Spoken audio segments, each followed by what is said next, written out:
Bapak Ibu Saudara yang dikasihi oleh Tuhan Yesus Kristus, puji nama Tuhan karena hanya atas kasih dan anugerah-Nya kita semua masih diberikan peluang untuk kita boleh beribadah bersama-sama di minggu keempat dari bulan kelima di tahun 2020 ini. Masih dalam suasana sama seperti minggu-minggu yang lalu, kita masih melakukan ibadah secara online atau melalui jaringan. Kita tidak bertatapan muka secara langsung, disebabkan karena kita masih mengikuti berbagai himbauan, berbagai anjuran untuk kita bersama-sama memutuskan rantai penularan virus corona atau yang kita kenal dengan COVID-19. Banyak orang mengatakan bahwa tahun 2020 ini sepertinya akan berlalu dengan sia-sia, karena berdasarkan pengalaman, hingga di bulan kelima dari tahun 2020 ini, sepertinya kita tidak melakukan apa-apa. Banyak orang hanya berdiam diri di rumah. Ya, walaupun ada di antara kita yang melakukan kerja dari rumah atau work from home. Bapak Ibu Saudara yang dikasihi oleh Tuhan Yesus Kristus, tantangan dan pergumulan dalam kehidupan kita selama kita ada di dunia ini pasti akan selalu ada. Dan kenyataan ini kita tidak dapat hindari. Oleh karena itu sudah seharusnya kita menjadi orang-orang yang selalu siap menghadapi segala situasi, kondisi, kenyataan dalam kehidupan ini. Kita diharapkan untuk tetap kuat, kita tetap berhikmat, dan kita dapat tetap menjadi berkat dalam situasi kehidupan, bahkan dalam situasi yang tersulit sekalipun. Maka dengan demikian, kehidupan kita ini boleh kita jalani dengan penuh makna dan tidak ada hal-hal atau waktu-waktu kita yang berlalu dengan sia-sia. Kita tetap produktif dan kita dapat tetap menjadi berkat. Hari ini kita akan sama-sama belajar kebenaran firman Tuhan yang terambil dari Injil Lukas pasal yang ke-24 ayat yang ke-50 sampai dengan ayat yang ke-53 yang menceritakan kepada kita tentang peristiwa kenaikan Yesus.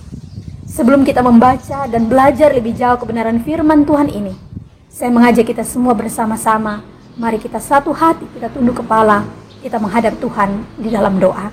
Mari kita berdoa. Ya Tuhan, Allah Bapa kami dalam kerajaan sorga, Allah yang berkuasa atas seluruh alam semesta. Kami boleh bersyukur Tuhan, bahwa perkenanan Tuhan, kasih dan anugerah Tuhan, memungkinkan kami semua masih ada sebagaimana kami ada saat ini. Dan kami boleh bersama-sama ada untuk kami menikmati hadirat Tuhan lewat ibadah kami pada pagi hari ini. Kami siap belajar dari kebenaran firman-Mu Tuhan. Mari Tuhan Engkau memberkati kami, menyucikan, menguduskan, melayakkan kami. Secara khusus hamba yang Tuhan izinkan untuk menjadi penyampaikan kebenaran firman-Mu. Urapi hamba, bibir mulut hamba, pikiran hamba. Sehingga setiap kata kalimat bukan berasal daripada hamba ya Tuhan, tetapi sungguh berasal daripada Tuhan. Membawa kemuliaan bagi nama Tuhan dan boleh mendatangkan berkat bagi kehidupan kami semua. Terima kasih ya Tuhan Yesus. Jam di mana kami mau belajar akan firman-Mu, kami serahkan sempurna ke dalam tangan kasih-Mu. Demi dan dalam nama Tuhan Yesus, firman yang hidup itu, kami berdoa dan bersyukur kepada Bapa di sorga. Haleluya. Amin. Mari kita bersama-sama melihat firman Tuhan dari Injil Lukas pasal yang ke-24, ayat yang ke-50 sampai dengan ayat yang ke-53. Kenaikan Yesus. Lalu Yesus membawa mereka keluar kota sampai dekat Betania. Di situ ia mengangkat tangannya dan memberkati mereka. Dan ketika ia sedang memberkati mereka, ia berpisah dari mereka dan terangkat ke sorga. Mereka sujud menyembah kepadanya. Lalu mereka pulang ke Yerusalem dengan sangat bersukacita. Mereka senantiasa berada di dalam bait Allah dan memuliakan Allah.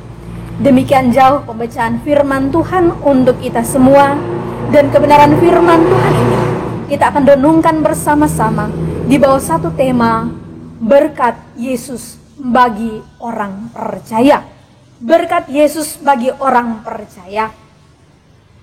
Injil Lukas memberikan kepada kita sedikit gambaran tentang peristiwa kenaikan Yesus ke sorga, dan sedikit peristiwa juga yang menyusul setelah itu. Saya katakan sedikit karena jika dibandingkan dengan ketiga Injil yang lainnya, maka kita dapat melihat Injil Matius, dia berakhir diperintah untuk memberitakan Injil dalam Matius 28 ayat 16 sampai dengan ayat yang ke-20. Injil Markus, dia hanya menyinggungnya dalam 2 ayat, dalam Markus pasalnya yang ke-16 ayat 19-20. Sedangkan di Yohanes, dia hanya menyinggung tentang Yesus menampakkan diri kepada murid-muridnya. Maka dari keempat Injil, Lukaslah yang dapat memberikan kepada kita gambaran, walaupun sekali lagi hanya sedikit, berkaitan dengan peristiwa saat kenaikan Yesus ke sorga dan peristiwa lain yang menyusulnya.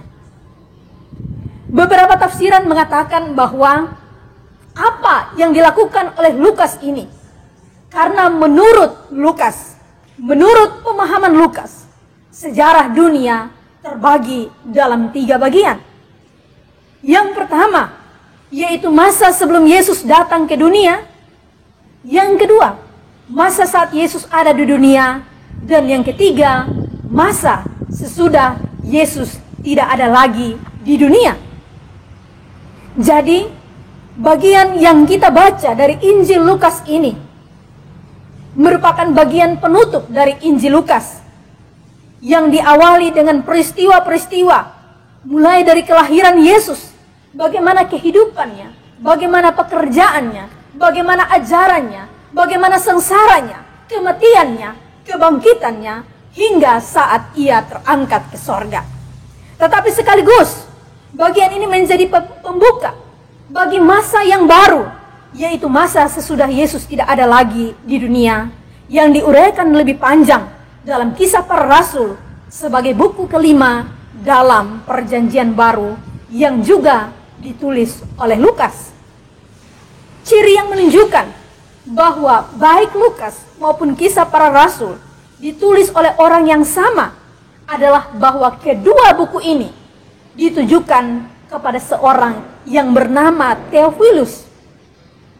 Dan juga nampak ketika kita membandingkan kedua bagian kitab ini, maka kita melihat bahwa apa yang ada di Lukas dan bagian pembuka dari Kisah Para Rasul ada keterkaitan satu dengan yang lain. Lukas pasal yang pertama, ayat yang pertama, dan juga Kisah Para Rasul yang pertama, ayat yang pertama sampai dengan ayat yang kelima. Sesuai dengan tema kita tadi, berkat Yesus bagi orang percaya, maka kita akan melihat tema ini dalam 2 bagian. Yang pertama, yaitu berkat Yesus bagi murid-muridnya. Kita melihatnya dalam ayat yang ke-50 dan 51. Lalu Yesus membawa mereka keluar kota sampai dekat Betania. Di situ ia mengangkat tangannya dan memberkati mereka. Dan ketika ia sedang memberkati mereka, ia terpisah dari mereka dan terangkat ke sorga.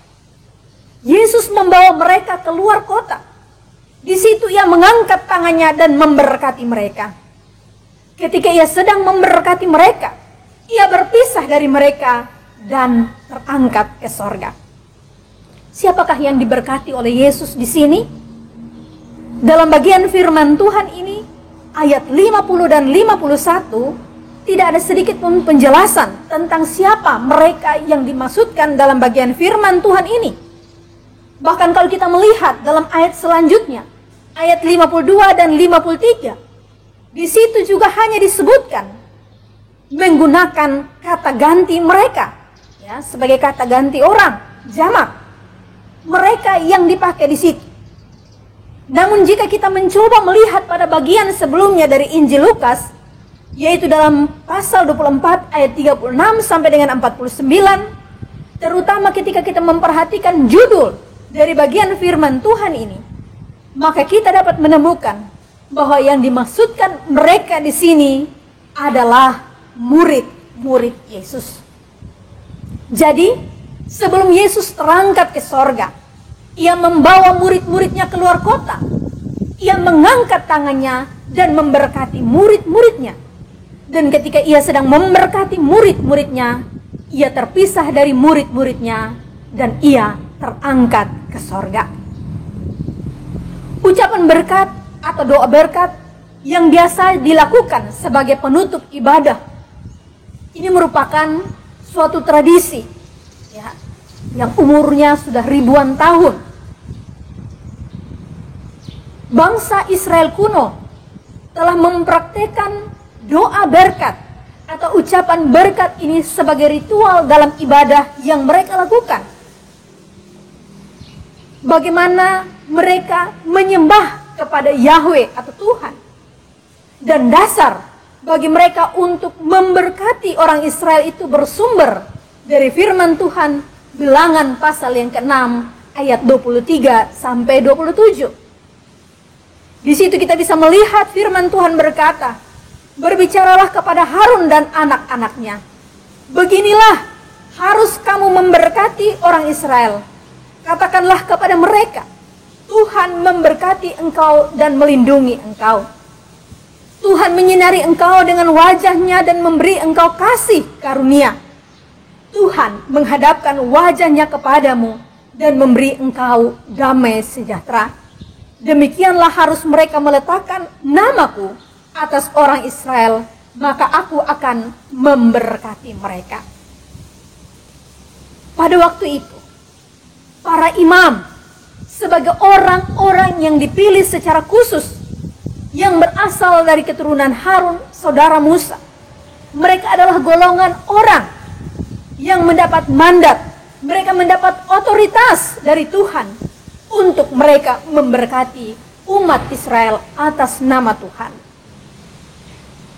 Sedangkan kalau kita melihat dalam perjanjian baru, konsep iman mendapat perluasan makna, di mana yang dimaksudkan dengan imam di sini bukan hanya berasal daripada keturunan Harun, melainkan setiap orang percaya yang percaya kepada Yesus Kristus, yang percaya kepada firman Tuhan.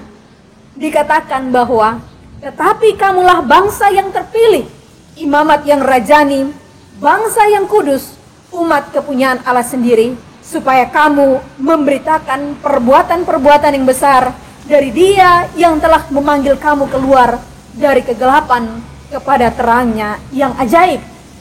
Kita bisa melihat di dalam pertama Petrus pasalnya yang kedua ayat yang kelima.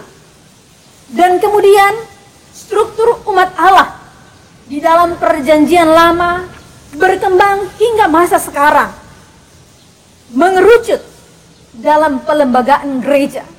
Maka kemudian para pemimpin jemaat atau pendeta adalah orang-orang yang secara formal mereka mendapat otoritas untuk menyampaikan doa berkat dalam ibadah.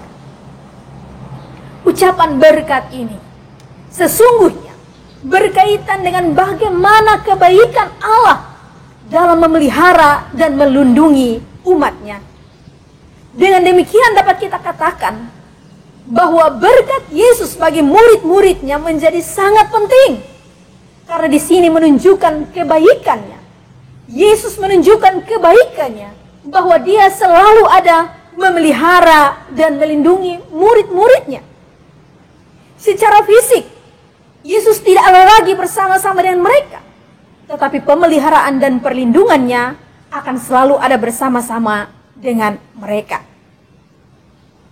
Yesus tahu bahwa murid-muridnya akan berhadapan dengan banyak tantangan ketika mereka menjadi saksi atas apa yang mereka sudah lihat, atas apa yang mereka sudah dengar. Kita bisa lihat di dalam ayat yang ke-45 sampai dengan 48. Maka berkat ini menjadi penguatan tersendiri bagi mereka, bahwa Yesus selalu ada bersama-sama dengan mereka. Kalau kita melihat di dalam Injil Yohanes pasal yang ke-17, kita bisa melihat di situ bagaimana Yesus mendoakan murid-muridnya. Dan doa ini juga dapat kita pandang sebagai permohonan berkat atas kehidupan murid-muridnya.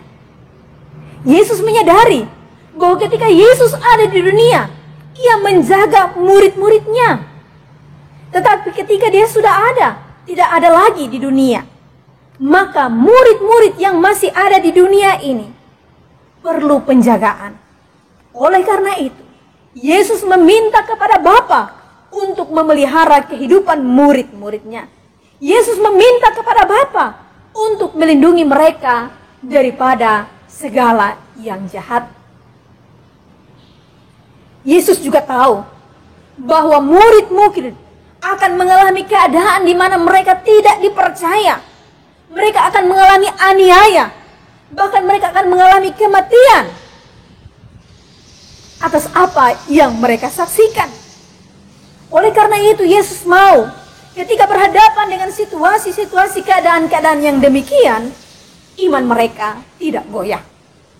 Yesus mengajarkan agar mereka melihat, mereka mengalami sendiri bagaimana perjalanan iman mereka saat dia masih bersama-sama dengan Yesus. Mereka menyaksikan sendiri segala yang terjadi.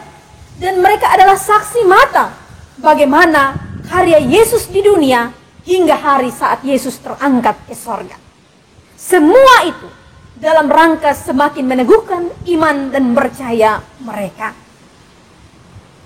Keadaan-keadaan sulit akan mereka hadapi. Alih-alih mereka mengeluh dan kecewa, sebaliknya justru akan mendatangkan sukacita tersendiri di hati mereka, di dalam diri mereka. Karena mereka telah kenal betul siapa yang memberkati mereka. Dia adalah Yesus sendiri, anak Allah yang telah datang ke dunia demi kasihnya kepada manusia yang berdosa. Dia telah mati, namun sekarang dia hidup dan naik ke sorga. Berkat Tuhan Yesus bagi murid-muridnya juga berlaku bagi kehidupan kita semua saat ini. Bagi kita semua yang sungguh-sungguh percaya, yang sungguh-sungguh mengakui Yesus di dalam kehidupan kita sebagai Tuhan dan Juru Selamat. Bagi kita semua yang mau menjadi murid-muridnya, maka berkat ini juga pasti akan turun dalam kehidupan kita masing-masing. Bapak Ibu Saudara yang dikasihi oleh Tuhan Yesus Kristus, apabila saya bertanya kepada Bapak Ibu sekalian, apakah Bapak Ibu percaya bahwa Yesus adalah anak Allah yang telah datang ke dunia untuk menebus dan menyelamatkan kita yang berdosa? Apa jawaban kita? Saya yakin dan percaya kita akan dengan tegas, kita akan dengan cepat berkata bahwa saya percaya. Jika demikian, maka bagaimana dengan kepercayaan kita akan penyertaan Tuhan dalam kehidupan kita semua? Mungkin kita juga akan berkata, iya saya percaya. Namun kita harus mengakui secara jujur bahwa di dalam kehidupan ini kita seringkali gagal untuk mempercayai penyertaan Allah. Buktinya apa? Buktinya adalah ketika kita diperhadapkan dengan situasi-situasi, keadaan-keadaan yang sulit, tantangan-tantangan dalam kehidupan ini, dan juga berbagai hal yang kadang tidak sesuai dengan harapan kita, yang menghimpit hidup kita. Di situ seringkali kita mempertanyakan Tuhan. Di situ seringkali kita mempertanyakan keberadaan Tuhan. Kita mempertanyakan banyak hal. Dan seolah kita tidak menemukan jawaban atas pertanyaan-pertanyaan tersebut. Hari ini, firman Tuhan datang kepada kita, mengingatkan kepada kita, mengajarkan kepada kita untuk jangan pernah sekalipun meragukan akan kasih dan penyertaan dalam kehidupan kita semua. Yakinlah dengan pasti bahwa Yesus, Dia berkuasa untuk melepaskan kita dari berbagai persoalan kehidupan.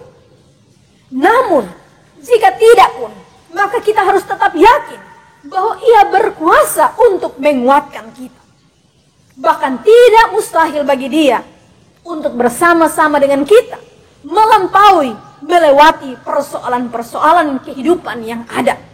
Ya, saya pakai mungkin istilah di sini, kita bisa melompat dari persoalan-persoalan yang ada dalam kehidupan kita masing-masing. Firman Tuhan dalam Roma pasal yang ke-8 ayat 28 berkata bahwa Allah turut bekerja dalam segala sesuatu untuk mendatangkan kebaikan bagi mereka yang mengasihi Dia. Ayat ini bukan hanya ayat hafalan belaka, tetapi harus benar-benar diimani kebenarannya. Memang tidak mudah untuk mempercayai Allah di saat-saat yang sulit. Seakan tidak ada jalan keluar. Yang kita temui hanyalah sebuah jalan buntu. Seakan Allah sepertinya diam dan tidak berbuat apa-apa.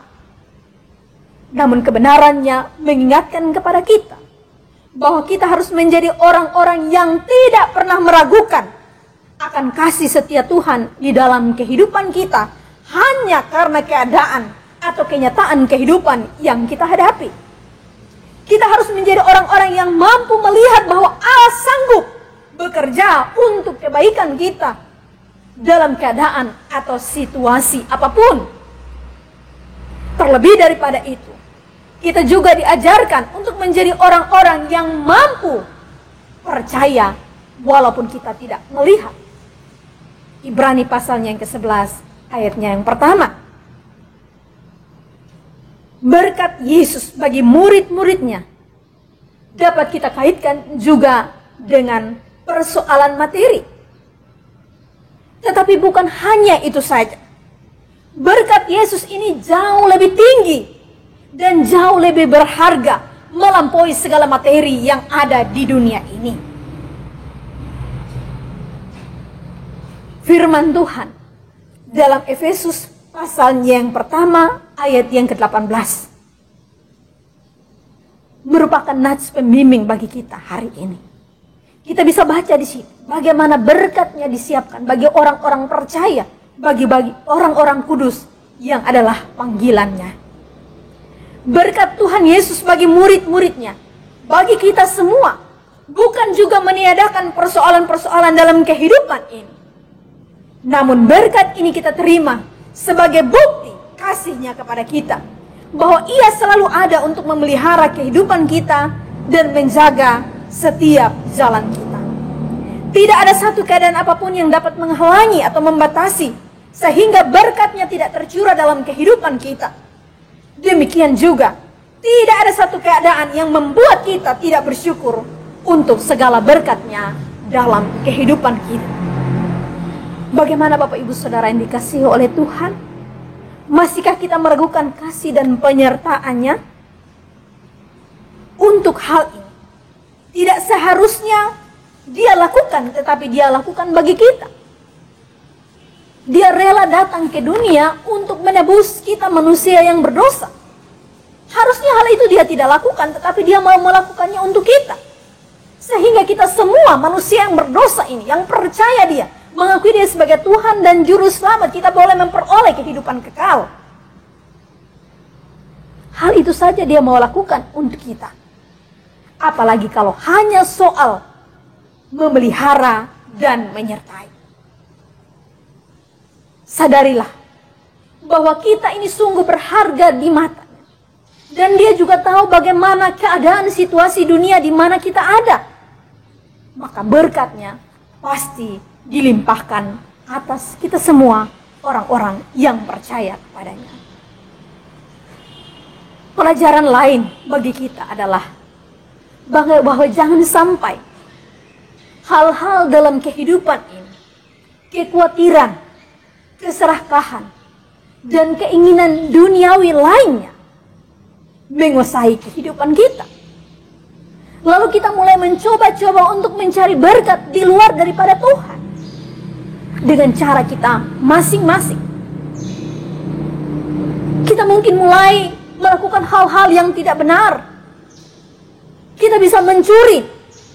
Kita bisa bekerja dengan tidak jujur, tidak dengan sungguh-sungguh ketika kita melakukan pekerjaan kita. Semua semata-mata hanya untuk kepuasan diri kita sendiri dan kita mulai melupakan berkat Tuhan. Berkat Tuhan Yesus tersedia dan cukup bagi kita semua orang percaya dalam segala zaman. Berkat itu tidak akan pernah berubah, dahulu, sekarang, dan sampai selama-lamanya. Itulah jaminan bagi kita dan kekuatan bagi kita dalam menjalani kehidupan ini. Hal yang kedua yang kita bisa lihat dari bagian kebenaran firman Tuhan ini, selain bahwa Yesus memberkati murid-muridnya, hal yang kedua kita lihat adalah sikap murid-murid setelah diberkati. Ayat 52 dan 53 berkata demikian. Mereka sujud menyembah kepadanya. Lalu mereka pulang ke Yerusalem dengan sangat bersukacita. Mereka senantiasa berada di dalam bait Allah dan memuliakan Allah. Bapak Ibu yang dikasihi oleh Tuhan Yesus, sikap atau respon murid-murid saat mereka melihat Yesus terangkat ke sorga, disebutkan bahwa mereka sujud menyembah kepadanya. Lalu mereka pulang ke Yerusalem dengan sangat bersukacita. Selanjutnya dikatakan juga bahwa mereka senantiasa berada di dalam bait Allah dan memuliakan Allah. Mari kita lihat peristiwa-peristiwa sebelumnya untuk membandingkannya dengan bagaimana situasi murid-murid saat Yesus terangkat ke sorga ini. Sehingga kita dapat memahami bagaimana peristiwa kenaikan Yesus ke sorga ini berdampak dalam kehidupan murid-murid. Kita melihat ketika Yesus ditangkap, Petrus saat itu menyangkal Yesus. Menyangkal bahwa ia mengenal Yesus. Dan hal ini dapat kita pahami bahwa sebagai manusia pasti dia mempunyai perasaan takut. Dia melihat bahwa orang-orang memperlakukan Yesus secara kasar. Dan pasti jika dia mengakui Yesus, maka pasti dia akan mendapatkan perlakuan yang sama. Dan ketakutan Petrus membuat ia menyangkal mengenal Yesus. Ketika Yesus disalib dan mati, semua orang yang mengenal Yesus dari dekat, mereka termasuk perempuan-perempuan yang mengikuti Yesus dari Galilea, mereka justru berdiri jauh dan mereka hanya melihat dari jauh. Ketika Yesus bangkit, murid-murid dalam keadaan ketakutan. Ya, sekalipun ada beberapa di antara mereka yang melihat dan sudah menyaksikan kepada yang lain bahwa Yesus sudah bangkit. Ya. Kemudian ketika mereka bercakap-cakap tentang apa yang mereka lihat dan dengar, Yesus tiba-tiba hadir di tengah-tengah mereka. Ya. Semula mereka menjadi terkejut dan takut. Bahkan ya kalau kita kaget itu biasa seperti kita tidak bisa berkata-kata ya. Jadi mereka seperti belum percaya. Ya. Karena senangnya, karena girangnya. Alkitab berkata karena girangnya. Ya.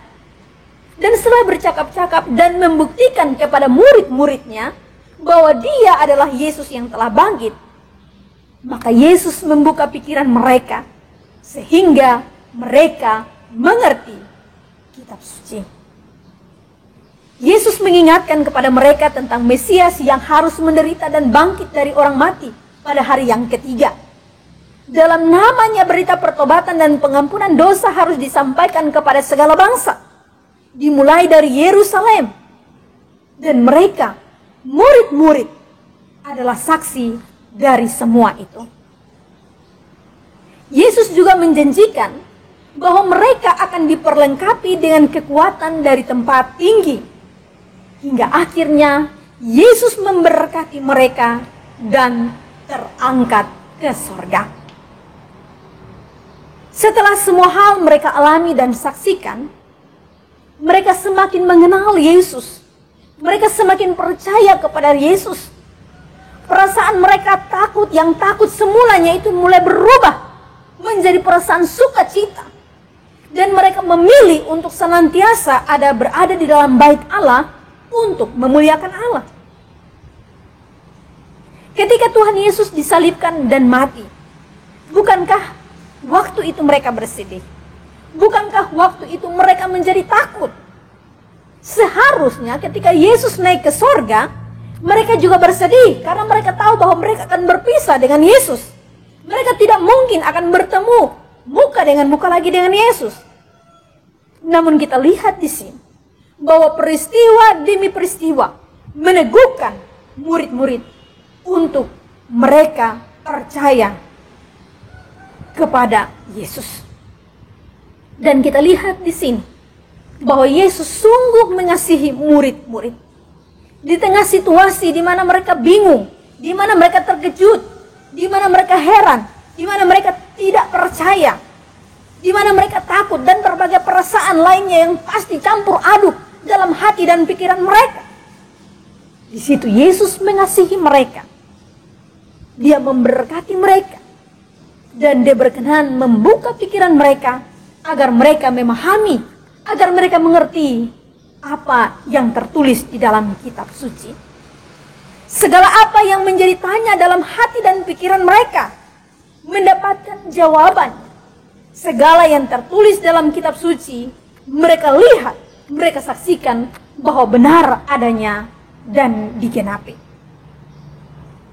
Pengalaman terakhir dengan Yesus, diberkati oleh Yesus, benar-benar menjadi puncak dari kepercayaan murid-murid. Mereka memiliki kepastian kebenaran yang tidak perlu dipertanyakan atau diragukan lagi tentang siapa Yesus itu. Mereka menjadi sungguh-sungguh percaya dan tidak ragu dengan apa yang dikatakan oleh Yesus.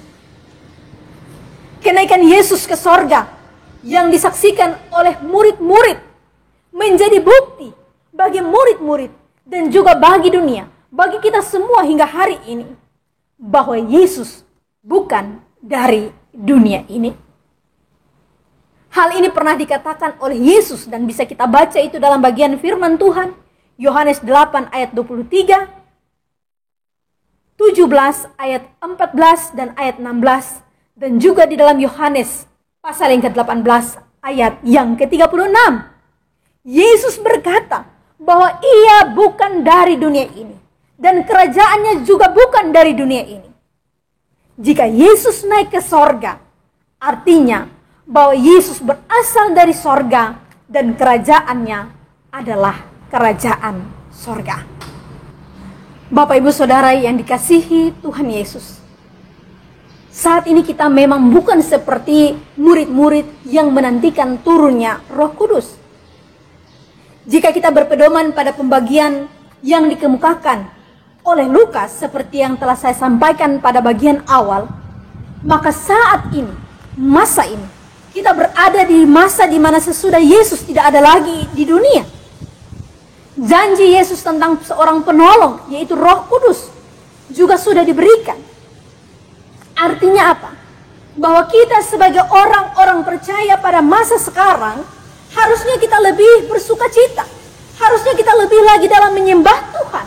Harusnya kita lebih lagi dalam memuliakan akan Tuhan. Kita memang tidak termasuk orang-orang yang menjadi saksi mata ketika Yesus datang ke dunia. Bahkan hingga ia naik ke sorga. Tetapi kesaksian Alkitab adalah pegangan bagi kita.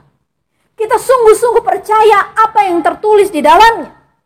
Kita bukan saksi mata, tetapi kita telah banyak menyaksikan penggenapan demi penggenapan semua yang tertulis di dalam Alkitab. Artinya juga bahwa kita seharusnya menjadi semakin teguh dan jangan pernah berpaling dari Tuhan Yesus. Perasaan kita di dalam Dia harus lebih lagi berkobar-kobar. Di dalam kita menyaksikan Ia di dalam dunia ini. Bahkan lebih lagi daripada apa yang dilakukan oleh murid-murid. Setelah murid-murid diberkati oleh Yesus dan mereka diperlengkapi dengan kuasa Roh Kudus, kehidupan murid-murid menjadi jauh lebih berarti. Mereka tahu dengan benar apa yang harus mereka kerjakan. Mereka tidak membuang-buang waktu mereka. Mereka senantiasa menggunakan seluruh keberadaan mereka untuk memberitakan Injil. Mereka tidak menyia-nyiakan kesempatan yang ada saat itu. Mereka Sekalipun banyak penderitaan mereka hadapi, mereka alami, bahkan ada yang mengalami kematian. Namun hal-hal itu tidak pernah membuat mereka gentar. Mereka benar-benar yakin dan percaya kepada Yesus, sehingga mereka tidak lagi memikirkan hal-hal yang lain. Ya, jadi di sini seolah-olah ini mereka sedang mendapatkan sesuatu yang berharga dan mereka tidak mau lagi untuk melepaskan itu. Mereka sudah tidak peduli dengan hal-hal yang lain dan hanya fokus kepada Yesus. Yesus itu yang mereka saksikan. Yesus itu yang mereka beritakan dalam perjalanan kehidupan mereka selanjutnya. Mereka buang segala sesuatu demi pengiringan mereka akan Yesus.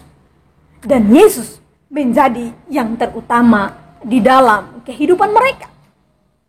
Segala apa yang ada pada Yesus ini seperti menjangkiti mereka juga dan membuat mereka tidak pernah diam untuk terus menyaksikan tentang Yesus di dalam kehidupan mereka.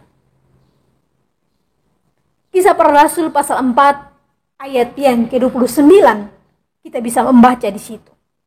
Di situ menjadi doa mereka. Mereka berkata, "Dan sekarang ya Tuhan, lihatlah bagaimana mereka mengancam kami, dan berikanlah kepada hamba-hambamu keberanian untuk memberitakan firman-Mu." Doa mereka luar biasa. Murid-murid mengalami perubahan dalam memandang kehidupan ini. Mereka tahu bahwa segala sesuatu yang ada di dunia ini akan lenyap. Segala sesuatu yang ada di dunia ada saatnya mereka tinggalkan. Tetapi semua itu bukan membuat mereka bersantai, bukan membuat mereka tidak melakukan apa-apa, tetapi justru membuat mereka lebih bersemangat dalam melakukan tugas mereka di dunia. Pengharapan yang diberikan oleh Yesus menjadi pegangan bagi mereka bahwa Yesus yang pergi ke sorga, ia akan datang kembali dengan cara yang sama. Kisah Para Rasul pasalnya yang pertama ayat yang ke-11. Yesus pergi ke sorga. Dia pergi untuk mendahului dan menyiapkan tempat bagi mereka. Untuk itu, sekali lagi, mereka menggunakan kesempatan yang ada dengan baik. Sama seperti Yesus yang hidup dan melayani, maka mereka pun melakukan hal yang sama. Kehidupan murid-murid lebih berorientasi pada hal-hal sorgawi, dan itu menjadi prioritas dalam kehidupan mereka.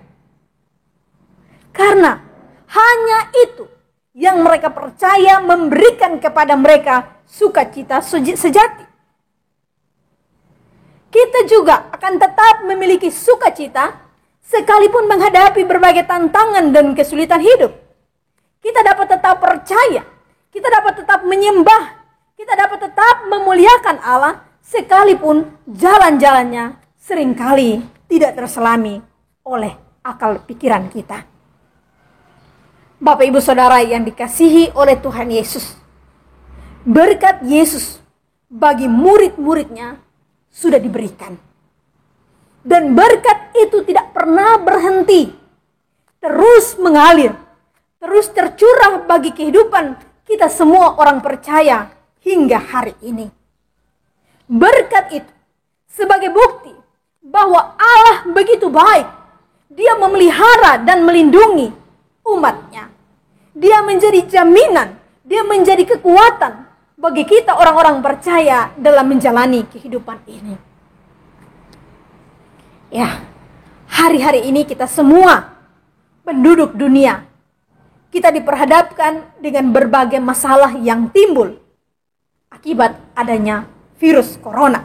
Ya, goncangan hebat terjadi hampir di segala segi kehidupan.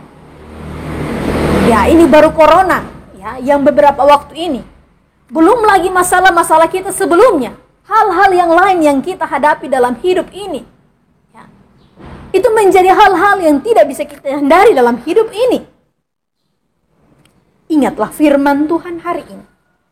Tetaplah percaya akan berkat-Nya yang selalu tersedia bagi kita yang sungguh-sungguh mau percaya, yang sungguh-sungguh mau berseru hanya kepada-Nya. Berkat Yesus akan memampukan kita semua untuk terus bergerak maju dalam pengiringan kita akan Dia.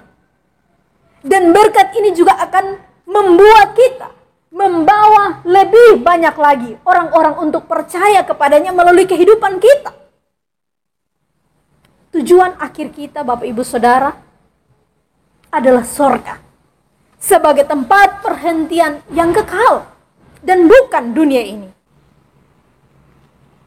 Tuhan Yesus telah pergi mendahului kita semua. Dia telah mendahului untuk menyiapkan tempat bagi kita. Yohanes 14 ayat yang pertama sampai dengan ayat yang ketiga. Oleh karena itu, mari kita arahkan hati kita, pikiran kita, langkah kehidupan kita untuk kita terus mengarahkan hidup kita untuk semakin dekat menuju ke sana. Tuhan Yesus memberkati kita semua dengan berkat-berkat-Nya yang kekal. Amin. Mari kita berdoa. Ya Tuhan Allah Bapa kami dalam kerajaan sorga, terima kasih Tuhan, karena kasih-Mu begitu besar bagi kami semua. Engkau pergi meninggalkan kami di dunia ini. Tetapi berkat-Mu Tuhan Engkau curahkan dalam kehidupan kami. Biarlah kami senantiasa memandang dan berharap hanya kepada berkat-berkat yang Engkau berikan bagi kami dalam hidup ini. Dan kami tidak pernah berpaling daripada Tuhan. Sehingga kami terus dapat menjalani kehidupan ini seturut dan sesuai dengan apa yang Engkau mau. Terima kasih ya Tuhan. Hamba tetap berdoa menyerahkan semua anak-anak Tuhan, Jemaat Gereja Kemah Injil Indonesia Jemaat Siloam, bahkan semua orang-orang percaya di muka bumi ini. Tuhan tetap menyertai dan memberkati kami. Tuhan tetap meneguhkan iman dan percaya kami, agar kami tidak pernah bergeser, tetapi kami semakin hari semakin bertumbuh dan bertambah di dalam Tuhan. Iman kami semakin teguh, dan situasi keadaan kondisi apapun tidak pernah membuat kami goyah. Terima kasih Tuhan. Memberkati kami semua, di dalam kami melakukan firman-Mu ini dalam kehidupan kami, hari lepas hari. Terpujilah nama-Mu Bapa, kekal untuk selama-lamanya. Ini doa kami, syukur kami, demi dan dalam nama Tuhan Yesus. Kami berdoa dan menyerahkan semua ini kepada Bapa di surga. Amin.